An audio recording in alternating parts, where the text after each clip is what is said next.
ওয়ালাইকুম। দেশ এবং দেশের বাইরে যারা দেখছেন জীবনের গল্পে সবাইকে স্বাগত জানাচ্ছি। দর্শক, আমাদের সামনে দেখতে পাচ্ছেন একজন সুন্দরী আপু। আসলে তার কি অবস্থা সে বিষয়গুলো আমরা তুলে ধরবো। তো চলুন আমরা কথা বলি তার সাথে। আসসালামু আলাইকুম। ওয়ালাইকুম আসসালাম। কেমন আছেন? জি আলহামদুলিল্লাহ, আপনি ভালো আছেন? আছি, ভালো আছি। কি নাম বোন? আমার নাম সাবিনা। ছাবিনা, আজকে এত পরীর মতন লাগতেছে কেন? একটু গুছালো আর কি, প্রত্যেকটা মেয়ে তো যে একটু গুছালো হোক, তাকে সবাই পছন্দ করুক। গোছালে কি অন্য ছেলেদের প্রতি? না, এটা অবশ্যই নিজের জন্য। মানে ছেলেদের আকর্ষণ করার জন্য? একটু তো আছে। তাই মেয়েরা কি এইভাবে এই জন্যই থাকে সাজুগুজু করে? না, এই জন্যই যে পুরোটা এমনটা না। প্রথম হচ্ছে নিজেকে যদি গোছালো রাখে, একটা মানুষ কথা বলতেও সাথে কমফোর্টেবল ফিল করে, এই আর কি। আন্নার বলে না? শুধু আসলে মানুষ তো বিপরীত লিঙ্গের প্রতি একটু আকর্ষণ হয় না, ছেলে মেয়ের প্রতি, মেয়ে ছেলের প্রতি। তো মেয়েরা একটু গোছালো পছন্দ করে, আর ছেলেরাও দেখা যায় একটু গোছালো মেয়েদেরকেই পছন্দ করে আর কি। আচ্ছা, ছাবিনা না? জি। দেশের বাড়ি কোথায়? খুলনা। খুলনার মেয়ে তো আসলেই সুন্দরী। হ্যাঁ। আচ্ছা, এমনি কি করা হয়? আমি স্টুডেন্ট, আর পাশাপাশি জব খোঁজা হচ্ছে, তবে পাচ্ছি না। জব খোঁজা হচ্ছে? জি। টিউশনি করেন না? হ্যাঁ করাই, এক দুইটা, তেমন একটা না। চাকরি করবেন কেন? কারণ টিউশনের স্যালারিটা দিয়ে পোষাচ্ছে না আসলে। তাই? জি। গেছিলেন কোথাও চাকরির জন্য? হ্যাঁ গিয়েছিলাম, তবে দেখা যায় কি আমি যেমনটা চাই ওইরকম হচ্ছে না। তো দেখা যায় ক্যান্সেল করতে করতে 2-3টা ক্যান্সেল করা হয়েছে, এখন আর পাচ্ছি না। কেন ক্যান্সেল করলেন? কারণ দেখা যায় অনেক রুলস মেনটেন করতে মানুষের মানে বিপদ আপদ আছেই। তো দেখা যায় ওনারা বলে দিচ্ছে যে কোনোভাবে অফ দেওয়া যাবে না, ওনারা যখন যেভাবে বলবো ওইভাবে আসতে হবে। তো আমি ভাবলাম যে মানুষের তো বিপদ আপদ আছেই, আর প্রত্যেকটা মেয়ে তো কেউ পর্দা করে কেউ করে না। তো ওই হিসাবেই আর কি ওনারা যা যা রুলস বলেছে আমার একদিন পছন্দ হয়নি, তো আমি ক্যান্সেল করে দিয়েছি। শুধু কি রুলস নাকি অন্য কিছু? হ্যাঁ, অন্য কিছু তো একটু বলবেই, তো সবকিছু মিলিয়ে আর কি। কি বলতো? বলতো যে পার্সোনাল অ্যাসিস্ট্যান্ট, ওনারা যা বলবে তাই করতে হবে, মানে যেগুলো আমার পছন্দ না আর কি। কেন, স্যালারি ভালো দিলে অসুবিধা কি ছিল? আসলে একটা মেয়ের কাছে তার আত্মসম্মান, তার নিজের ইজ্জতের সম্মান সবকিছু মিলেই আর কি। তো এখন আমি তো টাকার জন্য নিজের ইজ্জত বিক্রি করে দিতে পারি না। একটা মেয়ের কাছে তার ইজ্জত সম্মান সবার আগে, তারপর টাকা পয়সা। তাহলে কি চাকরি যারা করে তারা কি একেবারে শেষ করে দিয়েছে? না না, আমি এমনটা বলছি না, সবার ক্ষেত্রে তার একই না। দেখা যায় কেউ ভালো চাকরি করতেছে, তার হয়তো ওই রকমই বস হয়েছে যে তাকে সম্মান করতেছে, ওইভাবেই সবকিছু আর কি। তবে আমার ক্ষেত্রে ওইরকম হয়নি, এই জন্য আমি আর চাকরি করতে পারছি না। ভবিষ্যতে চাকরি করার ইচ্ছা নাই? হ্যাঁ আছে, যদি আমার পছন্দ মতন সেই কাজটা হয়, যে যেখানে আমি পর্দা মেনটেন করতে পারবো, বসও ভালো হবে, রুলসও আমার আমার মতো আমি করতে পারবো। বিদেশে চলে যাবেন? হ্যাঁ, তা তো অবশ্যই ইচ্ছা আছে। পরীক্ষা দেই, আমি আপাতত ইন্টার ফার্স্ট ইয়ার পড়ি। পরীক্ষা শেষ করার পর ভার্সিটি চিন্তা ভাবনা আছে যে বাইরে গিয়ে পড়াশোনা করব, বাকিটা সিচুয়েশন দেখে। দেশের কোন দেশ পছন্দ বেশি? পছন্দ সুইজারল্যান্ড। কারণটা কি? কারণ সেখানে তো আমার আপু থাকে, তো আপু বলেছে যে তুমি এখানেই চাইলে আসতে পারো, কারণ আমি তোমাকে হেল্প করতে পারবো। আপনার পরিচিত আপু? জি। মানে একেবারে কাছের একজন মানুষ? জি, আমার ছোট আন্টি। আচ্ছা আচ্ছা। তো সেই সুইজারল্যান্ডে গিয়ে কি করা হবেন? প্রথম তো স্টাডি, তারপর স্টাডির পাশাপাশি নিজের খরচ চালানোর জন্য অবশ্যই পার্ট টাইম জব করতে হবে। তারপর ওইখান থেকে যদি লাইফ পার্টনার পাওয়া যায় তাহলে তো আরো ভালো। মানে ওখানে লাইফ পার্টনার বাংলাদেশি ছেলে বাদ? ছেলে বাদ এমনটা না, যদি পছন্দ হয় বাংলাদেশি, আমি কথা দিচ্ছি আমি ছেলেকে নিয়ে যাব, তবে ছেলেকে লয়াল হতে হবে অবশ্যই। মানে আপনি সবসময় ছেলেকে একেবারে নিজের মতন করে রাখতে চান? নিজের মতো করে রাখতে চাই তার মানে যে তাকে আমি একদম বন্দি পুতুলের মতন বানিয়ে রাখবো এমনটা না।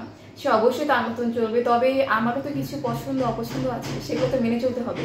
তবে এমনটা না যে আমারই শুধু পছন্দ অপছন্দ আছে, তারও পছন্দ আছে অপছন্দ আছে, আমি তার কথা শুনে থাকবো, সে আমার কথা শুনে থাকবে, এভাবেই তো একটা সম্পর্ক বা সংসার ভালো কাজে। তাহলে কি সবসময় নিজের মতন করে রাখাটাই কিন্তু হাজব্যান্ডকে মানে বন্দির মতন মনে হয় নাকি না? আমি আমি চাই না তাকে বন্দি করে রাখতে, আমি চাই সে তার ইচ্ছে মতো তার পছন্দ মতোই আমার সাথে থাকুক। তবে একটা সংসারের খুঁটিনাটি সমস্যা তো হয়ই, দেখা যায় মেয়ের এটা পছন্দ ছেলেটা পছন্দ না, তবে এখন দুইজনে মানিয়ে নিলেই তো হবে। আমাদের এখানে একজনে মেসেজ করেছে, কয়েকজনই, যে আসলে আপনার প্রোগ্রাম দেখার পরে বললো যে আমার বউ মারা গেছে। আরেকজনে বললো যে, আরেকজন না একাধিক লোকই মেসেজ করেছে যে সাবিনাকে আমি চাই, কারণ সাবিনার মতন একটি মেয়ে এত স্পষ্টবাদী, খুব সুন্দর করে কথা বলে, আসলে তার মতন একজন লাইফ পার্টনার হলে হয়তো বাকি জীবনটা সুখে কাটাতে পারবো। কিন্তু তার প্রবলেম হলো তার স্ত্রী পরকীয়া করে চলে গেছে, এরকমের কয়েকজনই দিয়েছে। আসলে এদের উদ্দেশ্যে আপনি কি বলবেন?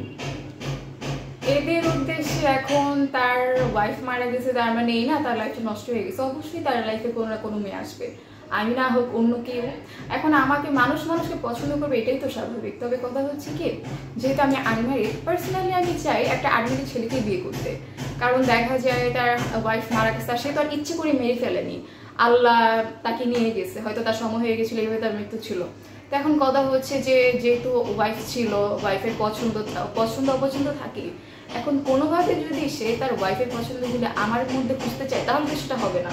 তো তখন দেখা যাবে যে তার মন রাখার জন্য একদিন দুদিন আমি করলাম, কিন্তু এই মন যে রাখার জন্য করব এই অ্যাক্টিংটা আমার দ্বারা হবে না, তো দেখা যাবে সেপারেশন হয়ে যাবে। কিন্তু আমি এটা চাই না, আমি চাই একটা আনম্যারিড ছেলে যে আমার কথা শুনবে, লয়াল থাকবে, আমি যেমন লয়াল তাকে অবশ্যই লয়াল হতে হবে। আরেকটা ভাই লিখছে যে আমার ছোট বোনের মতন দেখতে পেরাই, আমার বোন নাই, আমি ছোট বোনের মতন হয়তো বা তাকে সবসময় পাশে রাখবো। আসলে কি থাকবেন ছোট বোন হয়ে?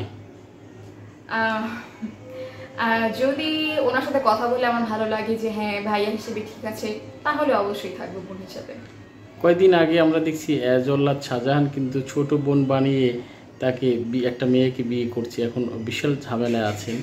এই বিষয়টা আসলে কতটুকু আপনি জানেন? এখন কথা বলার পর আসলে যে কথা আছে না, ভাইয়া থেকে তো ছাইয়া হয়। এখন কথা হচ্ছে ওনার সাথে কথা বলার পর, কোনটা কি বললেন? ভাইয়া থেকে ছাইয়া। ভাইয়া থেকে ছাইয়া এটা কি ছাইয়া কি? ছাইয়া হচ্ছে হাজবেন্ড, এই যে আপনি বললেন, তাই না? তো এখন কথা হচ্ছে ওনার সাথে কথা বলার পর যদি মনে হয় যে হ্যাঁ লাইফ পার্টনার তো আমি এমনই চাচ্ছিলাম আর উনি তো তেমনই, তখন বিয়ে শাদী এটা আল্লাহর হাতে, হলে হবে না হলে নাই। তাই? জি। মানে আপনি বুঝে গেছেন যে আপনাকে বোন বানালে অবশ্যই পরবর্তীতে ভালোবাসার মানুষ বানাতে পারে। হয়তো বা পারে, কারণ দেখা যায় ওই যে বললাম না, মানুষ তো বিপরীত লিঙ্গের প্রতি আকৃষ্ট হয়, এখন কথা বলার প্রতি ভালো লাগা লাগতেই পারে। আমি এখন বলতে পারি না যে না ওনাকে আমি ভাইয়া হিসেবেই দেখবো, দেখা যায় নিজের আপন ভাই ছাড়া অন্য মামাতো হোক, কাকাতো হোক, ফুফাতো হোক, যাই হোক একটু আকৃষ্ট তো হয়ই। তো তখন ওনার সাথে কথা বলার পর যদি আমার মনে হয় যে হ্যাঁ লাইফ পার্টনার হিসেবে ঠিক আছে, উনিও যদি আমাকে পার্সোনালি বলে যে আমি তোমাকে পছন্দ করি, তুমি যেভাবে থাকতে চাও আমি তোমাকে সেভাবেই রাখবো, আর আমিও যদি মনে করি হ্যাঁ উনি আমার জন্য ঠিক আছে, তবে বিয়ে হতে পারে, তাছাড়া না। যারা দেখছে দর্শক তাদের উদ্দেশ্যে কি বলবেন, যারা বিভিন্ন আপনার প্রতি মেসেজ করেছে তাদের উদ্দেশ্যে? তাদের উদ্দেশ্যে আমি বলবো যে পছন্দ এটা আমি খারাপ কিছু দেখছি না, পছন্দ করতেই পারেন, অপছন্দও করতে পারেন, তবে কথা হচ্ছে লাইফে এমন একজন মানুষকে খুঁজে নেন যে আপনাকে আপনার মতো করে ভালোবাসবে, মানে আপনি যেমন সে আপনাকে তেমনভাবেই ভালোবাসবে, আপনি এমন সে চাই অন্যরকম এমনটা না। হ্যাঁ যদি আপনার মনে হয় যে হ্যাঁ ও এটা ঠিক বলতেছে আমি এটাই করি, সেই হিসাবে ঠিক আছে, কিন্তু আপনি যদি তাকে পাওয়ার জন্য বলেন যে হ্যাঁ আমি এটা করবো, আমি এটা করে নিবো, তুমি আমার লাইফে আসো, এমনটা না।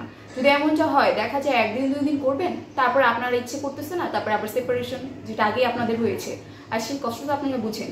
তো আমি বলি এমন কিছুই করবেন না, যা করবেন ভেবেচিন্তে করবেন। আপনি তো বলেন যে রিচ ছেলেদের আপনার পছন্দ।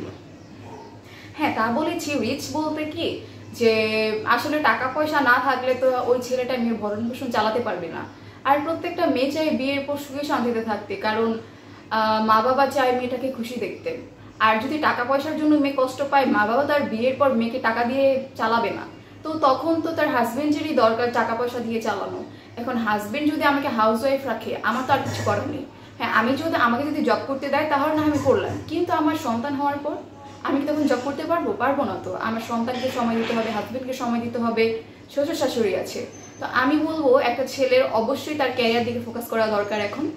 তারপর সে যদি ক্যারিয়ারে ওইরকম একটা পর্যায়ে পৌঁছায় যে হ্যাঁ সে একটা মেয়েকে ভরণ পোষণ দিয়ে একদম স্যাটিসফাইড রাখতে হবে, তবেই তাকে বিয়ে করা দরকার। কারণ সে বিয়ে করে টাকা পয়সা দিতে পারবে না, মেয়েকে তার মেয়ের ইচ্ছে মতন চালাতে পারবে না, তারপর দেখা যাবে একদিন দুদিন ঝগড়া, এরপর আবার সেপারেশন, যেটা আজকাল এটাই দেখতেছি আমি। দর্শক, আমরা শুনছিলাম সাবিনার কিছু অজানা কথা, স্বপ্নের কথা, বাস্তবতা নিয়ে কিছু কথা বলছিলেন। সব কিছু মিলিয়ে তার ভালো লাগা খারাপ লাগা দিকগুলো তুলে ধরেছিলেন এবং আপনারা শুনেছেন। আমাদের কথার মাঝে যদি ভুল হয়ে থাকে অবশ্যই ক্ষমা দৃষ্টিতে দেখবেন এবং সবাই ভালো থাকবেন। আমরা আজকে বিদায় নেব।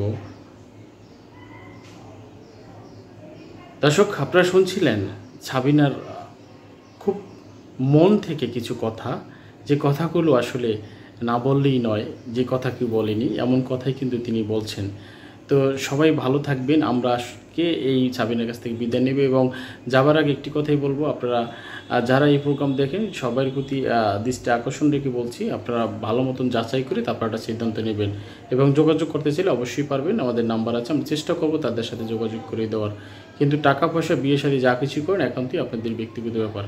তো সবাই ভালো থাকবেন। আল্লাহ হাফেজ। আসসালামু আলাইকুম।